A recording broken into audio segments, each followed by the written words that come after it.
તો આજથી શરૂ થઈ રહેલી આ બોર્ડની પરીક્ષાઓની અંદર 15,40,000 જેટલા વિદ્યાર્થીઓ પરીક્ષા આપવા જઈ રહ્યા છે। કુલ 1634 જેટલા કેન્દ્રો પર આ પરીક્ષાનું આયોજન કરાયું છે। 84 ઝોનમાં 981 કેન્દ્રોની અંદર ધોરણ 10ની પરીક્ષા છે। 56 ઝોનમાં 506 કેન્દ્રોની અંદર ધોરણ 12ની પરીક્ષા છે। 26 માર્ચ સુધી આ બોર્ડની પરીક્ષાઓ ચાલનારી છે। ધોરણ 10માં 9,17,687 વિદ્યાર્થીઓ પરીક્ષા આપશે, તો ધોરણ 12 સામાન્ય પ્રવાહમાં 4,89,279 વિદ્યાર્થીઓ પરીક્ષામાં બેસવાના છે। ધોરણ 12 વિજ્ઞાન પ્રવાહમાં 1,32,073 વિદ્યાર્થીઓ પરીક્ષા આપી રહ્યા છે। 1.65 લાખ વિદ્યાર્થીઓ રિપીટર તરીકે પરીક્ષા આપશે। એ ઉપરાંત 6,700 દિવ્યાંગ વિદ્યાર્થીઓ પણ પરીક્ષા આપવા બેસવાના છે। 130થી વધુ કેદીઓ પણ બોર્ડની પરીક્ષા આપશે। 4 જેલ કેન્દ્રો પર તેમના માટે પરીક્ષાનું આયોજન કરાયું છે।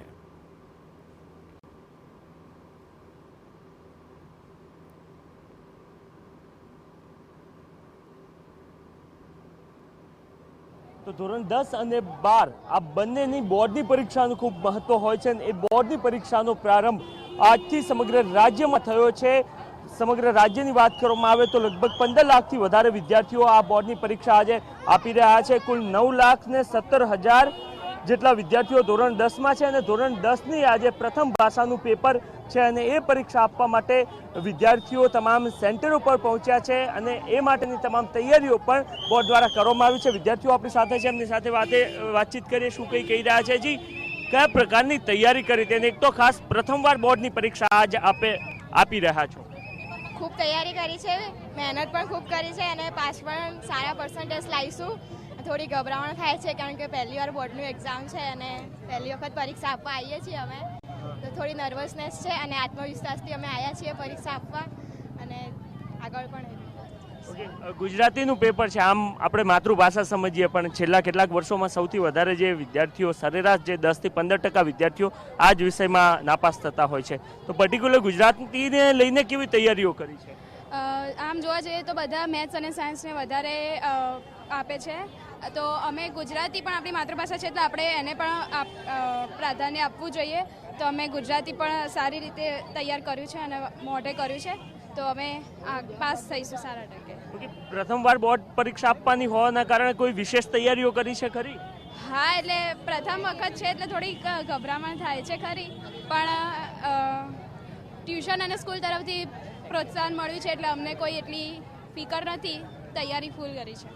તો આ પરીક્ષા માત્ર ના વિદ્યાર્થીઓની હોય છે પરંતુ સાથે વાલીઓની પણ પરીક્ષા હોય છે અને વાલીઓ પણ અહીંયા પહોંચ્યા છે, એની સાથે પણ વાતચીત કરીએ। મેડમ, આ પરીક્ષા માત્ર વિદ્યાર્થીઓની નથી હોતી, એક પરિવાર તરીકે સમગ્ર પરિવારની, વાલીઓની તમામની પરીક્ષા હોતી હોય છે, તો એને લઈને તમે વિશેષ તૈયારીઓ હતો તો ઘરમાં એ વાતાવરણ સરળ બની રહે એના માટે શું કર્યું? કશું નહીં, એકદમ પોઝિટિવ વાતાવરણ રાખ્યું છે। એને સેટ પણ ટેન્શન, ઘરમાં એવો માહોલ જ નથી બનાવ્યો કે એને ટેન્સ છે। એને ઘરે આવેલ એકદમ ફ્રી જ મૂકી દેવાનો, એ એની જાતે જ એની રીતે એનું કરી નાખતો હતો વર્ક। એટલે અત્યારના છોકરા બહુ સ્માર્ટ અને ડિપેન્ડન્ટ કોઈની પર રહેતા નથી, એ જાતે સેલ્ફ ડિપેન્ડન્ટ પોતાનું વર્ક કમ્પ્લીટ કરી જ નાખતા હોય છે। આપ માનો છો કે તમારી પણ પરીક્ષા છે આ રહી? હા, કેમ, ડેફિનેટલી, શ્યોર, કેમ નહીં। અમારી બી પરીક્ષા ખરી જ ને। છોકરાઓને અમે હિંમત આપે પણ અંદરથી અમને તો બીક લાગતી જ હોય ને, કારણ કે બોર્ડ એની લાઈફમાં ફર્સ્ટ ટાઈમ છે ને, એટલે બીક તો રહે જ આપણને, પણ માહોલ એવો બનાવીએ નહીં કે છોકરાઓ આપણને જોઈને બી જાય। એને તો પોઝિટિવ વાઇબ્સની હિંમત જ આપવાની હોય કે જેથી કરીને ગભરાય નહીં। તો વાલીઓની પણ પરીક્ષા હોતી હોય છે અને એના જ કારણે ધોરણ 10ના વિદ્યાર્થીઓ જ્યાં પરીક્ષા આપવા માટે પહોંચતા હોય છે એ જગ્યા પર એમના વાલીઓ પણ ખૂબ મોટા પ્રમાણમાં પહોંચતા હોય છે। 10થી 1 આ બોર્ડની પરીક્ષા ચાલશે અને આજે ગુજરાતી જે પ્રથમ ભાષા હોય છે એનું પેપર છે અને એને લઈને વિદ્યાર્થીઓ દ્વારા પણ તૈયારીઓ કરવામાં આવી છે। મનીષ ત્રિવેદી સાથે નરેન્દ્ર રાઠોડ, TV9। મિત્રો, સુરતમાં પણ શાંતિપૂર્ણ માહોલની અંદર પરીક્ષાનો પ્રારંભ થઈ ચૂક્યો છે। તમામ પરીક્ષા કેન્દ્રો પર વિદ્યાર્થીઓને ફૂલ અને ચોકલેટ આપીને સ્વાગત કરાયું। તો સુરતની અંદર આ વિદ્યાર્થીઓ જ્યાં પરીક્ષા આપવા માટે જઈ રહ્યા છે, તો આખરે તેમને આવકારવામાં આવી રહ્યા છે, તેમને ફૂલ અને ચોકલેટ આપીને શુભેચ્છાઓ પાઠવવામાં આવી રહી છે। આખરે પરીક્ષાનું ભારણ ન રહે તે પ્રકારનો એક હળવો માહોલ બનાવવાનો આ પ્રયાસ છે કે જેથી વિદ્યાર્થીઓ કોઈપણ પ્રકારના ટેન્શન વિના બોર્ડની આ પરીક્ષાની અંદર સંમેલિત થઈ શકે અને શાંતિપૂર્ણ માહોલની અંદર તેઓ પરીક્ષા સારી રીતે આપી શકે। તમામ સુવિધાઓ તો છે જ, પણ સાથોસાથ માહોલ બને અને હળવા માહોલની અંદર તમામ વિદ્યાર્થીઓ પરીક્ષા આપે તેવો આ પ્રયાસ। ધોરણ 10ની અંદર અને 12ની અંદર સુરત જિલ્લામાં 1,60,444 જેટલા વિદ્યાર્થીઓ પરીક્ષા આપનાર છે. 529 બિલ્ડિંગોની અંદર પરીક્ષા કેન્દ્રોની અંદર પરીક્ષા લેનાર છે. તમામ પ્રકારની વ્યવસ્થા થઈ ચૂકી છે. જિલ્લા વહીવટીતંત્ર દ્વારા તમામ પ્રકારની વ્યવસ્થા કરી દેવામાં આવી છે. આ ઉપરાંત પોલીસ ડિપાર્ટમેન્ટ દ્વારા પણ તમામ પ્રકારની તૈયારીઓ રાખવામાં આવી છે, જેથી કરીને કોઈ વિદ્યાર્થી પરીક્ષા સ્થળ પર મોડો ન પહોંચે. આ ઉપરાંત આરોગ્ય વિભાગની ટીમ પણ સતર્ક છે કે જેથી કરીને કોઈ વિદ્યાર્થીને આરોગ્ય બાબતની મુશ્કેલી ન પડે એ બાબતે પણ તકેદારી લેવામાં આવી છે.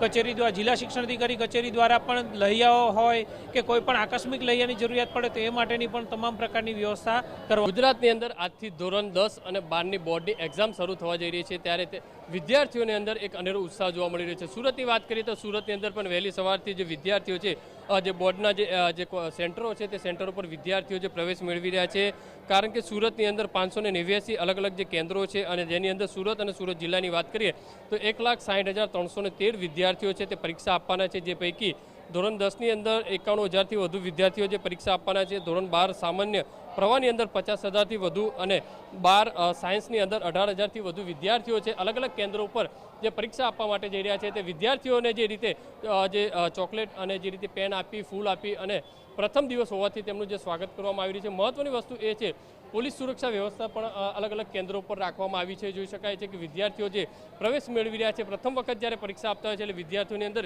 એક ખુશીનો જે માહોલ છે તે જોવા મળતો હોય છે.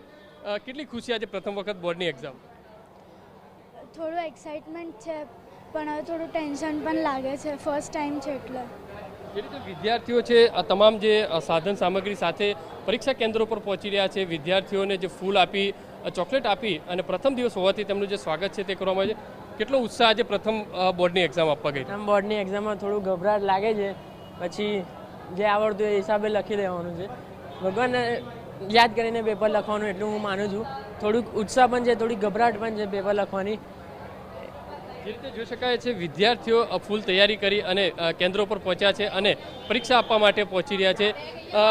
જે રીતે વિદ્યાર્થીઓ પાસે આખા વર્ષ કેવી તૈયારી રહીને આજે બોર્ડની એક્ઝામ આપવા પહોંચે? આખા વર્ષ મોસ્ટ ઓફ તો પહેલેથી સારું જ રહ્યું છે.